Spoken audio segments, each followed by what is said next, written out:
Welcome back to the Eric Krown Crypto channel. Wishing you a happy healthy start to this Thursday. Yes, it's Thursday, baby, and it's not Thirsty Thursday, but it's Merge Thursday, of which there is plenty to discuss with that, as I think the merge is like literally maybe even happening right now. I don't fucking know, but price action's moving, so I take that as a good signal, and there is a few announcements to get into before we actually get into the content of the day. Of course, first things first, Bybit's actually having a bit of a merge event, I guess, of which if you deposit Ethereum to your Bybit account, then you will actually be able to claim your Ethereum W airdrop, whatever the hell that means. So that is today, and there will be a link in the description below. Other than that, it's time for us to get into the actual price action analysis charts, and let's start it off right in over here with the short-term time frame. So on the 4 hour for CME, we have a couple things of interest. First and foremost, we do observe that the extremes on 4 hour BBWP that we said was likely to reach this sort of critical mass coming into yesterday has actually officially happened, and we are going into, or we are seeing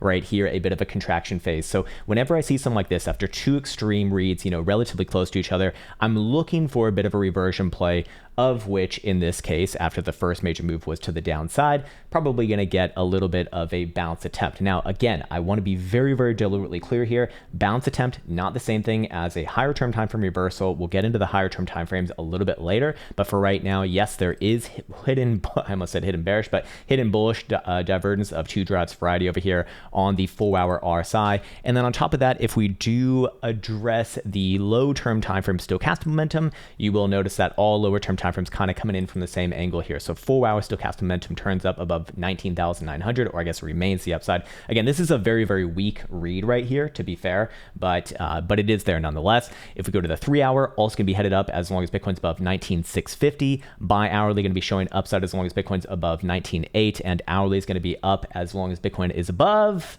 20,120, which actually Bitcoin's kind of playing around with right now. So short-term time frames, kind of poised for a bit of a bounce here. But again, how high can things actually bounce? Well, let's do a bit of an inverted, or not an inverted, but an upside down Fibonacci retracement here. And we can see that 382 is coming in right around about 20,750. So, would I be looking for that as essentially the high side of the range for today if Bitcoin were even to get there? Perhaps yes. But ultimately, all of this is lower highs, especially as long as Bitcoin's below 21,500. That's kind of my line in the sand right here, meaning that as long as Bitcoin's below that level, I essentially look at every sort of a bounce attempt as essentially bearish. So these would be the areas of interest I'd be having along the way, with particular interest at the 382 and the 618 right here. And then of course, to reiterate, while we were kind of looking for a bounce from this region from yesterday's video, as I get rid of that retracement drawing, you can see that Bitcoin's kind of resting on the 618 after that last major dumpola party coming in from I don't know, what was this, like a few days ago? Yeah, a few days ago on the 13th. Seems like so far ago.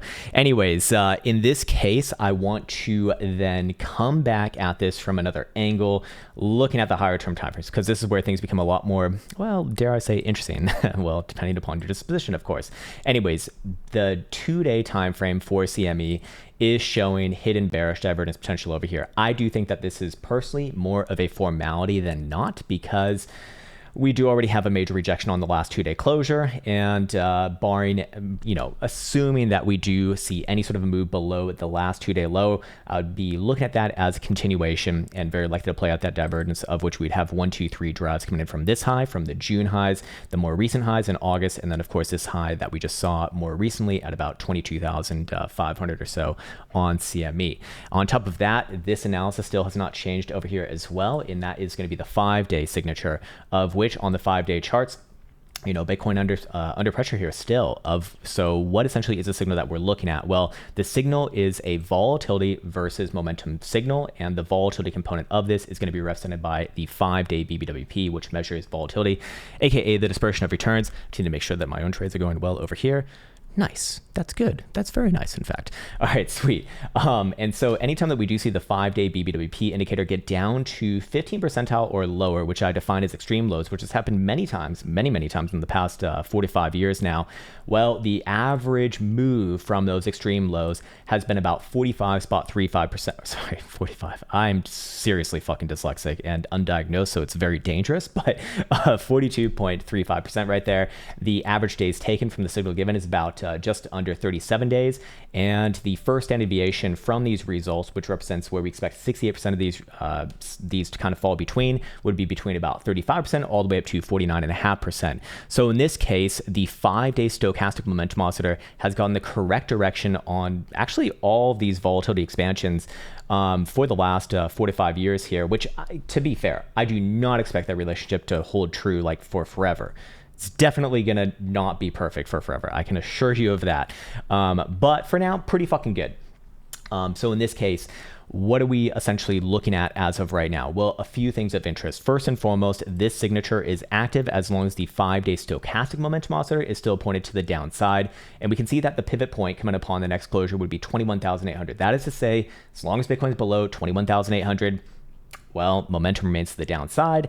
And we can also look at this as essentially a trendline regression rejection over here as well, and live within the bearish control zone. So likely more downside over the next period, essentially. Here's the thing though, if we do measure back from when the signal started, which was right in over here, from the actual last just above $25,000 high, you can see that we're on day, or we're in like the 30 period day right here. So matching that up with the historical average of this, we are starting to get within the ballpark of when we do expect this to kind of be resolved. So within the next, 5 to 10 days, I would say. So that would put us basically at the end of September here. So again, September, statistically speaking, is typically a down month, of which we've already seen about 11% down from the prior month closure, that being August. So, that's I would say significant personally, but, of course, everyone has their own ideas with that. But in this case right here, that would kind of put us around end of September if this is going to continue to play out, which again, I look at this as active as long as this condition is met, which so far, so good. Anyways, on top of that, if we go back into it and we play around with the numbers, the averages for what we expect the first deviation to kind of fall between, we can, start to forecast areas of interest to the downside if there is another leg. And we'll talk about how to actually confirm continuation on a lower term time frame, projecting those next targets, I suppose, in a second here. But first and foremost, let's actually go over this. So it's about 35% and about 50% basically, which you can just do the mental math on that. But 35% puts you at about 15,000 or so. 50% puts you at like 10 to 12,000, obviously. So in this case, what does that mean? Well, it means that if we get the next major breakdown, which we'll go over a validation condition in a second here, then I guess that would be the next major area I'm looking towards, as kind of crazy as that sounds. So what would be the validation condition for that on, let's say, a daily for specifically CME? Any sort of a closing low or low basically would do it for me. Would also obviously imply the continuation from the hidden bearish divergence over here. And then we have that signal in play. And then also the September averages as well, which maybe I'll go into this video, maybe not, but basically any sort of a daily closure below about, what is this, 18,500, let's say. And then yes, I would be looking for the next leg down somewhere into like the 15,000-ish range. So with all of that in mind, as I reference my trades over here, come on, baby, come up and fill me. That's the it's like, come on and fill me. That's how that's how you're supposed to do it. Just sweet talk the price action, man. But in this case, yeah, that's how to be looking at as a validation. So again, it's a bit of a nuance here because we're differentiating between the short-term timeframes and the higher-term timeframes. Short-term timeframes can very easily play out of bounds. Again, with today's event, maybe yes. In fact, maybe it'd be a good time to check out on Ethereum and see what Ethereum's doing. Yeah, it looks kind of like it wants to, well, kind of already played out a bit of a bounce, to be fair, but I wouldn't be surprised to see a little bit more, and then maybe a bit of a sell the news later, in like the following week. Of course, we also have an FOMC meeting next week as well, so that will be a catalyst for price action typically. And I do expect markets to move. And then we have a very slight drive of regular bullish divergence over here on the low-term timeframes, which, probably doesn't matter for all that much.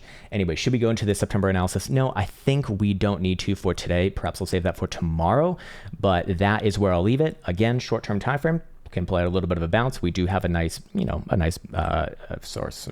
areas of interest here to the upside. But other than that, any sort of failure to essentially reclaim above 21,000 bucks, especially even 21,500, I would say, is just another lower high before the higher term timeframes get ready for likely another downturn. All right, sweet. That does it for today. I want to subtly shill my good old Instagram, as I've been posting a lot of Bitcoin and trading related content there. Also some midday updates as well, if necessary. There is a link in the description below, of course. And other than that, I want to wish you the best as always. Take care, much love, and see you hopefully soon.